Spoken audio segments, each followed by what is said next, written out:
આગળ વાત કરીએ તો ભાવનગર જિલ્લામાં ફરી એક વખત ગરીબોના હકનું અનાજ બારોબાર સગેવગે કરવાના કાળા કારોબારનો પર્દાફાશ થયો। મહુવા તાલુકાના ઉમળિયાવદર નજીક પોલીસ અને પુરવઠા મામલતદારની ટીમે સંયુક્ત દરોડા પાડ્યા। 20,99,845 રૂપિયાનો સરકારી અનાજનો જથ્થો ઝડપી લીધો છે।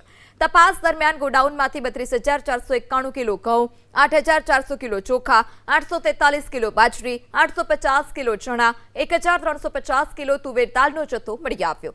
અનાજના જથ્થા ઉપરાંત 3 વાહનો પણ સીઝ કરવામાં આવ્યા હતા।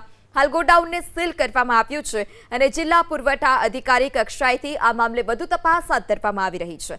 સમગ્ર ઘટનામાં ચોંકાવનારી બાબત તો એ છે કે સરકારી અનાજની કાળાબજારી રોકવાની જેમ જવાબદારી છે તે પુરવઠા વિભાગની નિંદ્રાધીન હતું। એક જાગૃત નાગરિકે પોલીસ કંટ્રોલ રૂમમાં ફોન કર્યા બાદ સમગ્ર કૌભાંડનો ભાંડાફોડ થયો।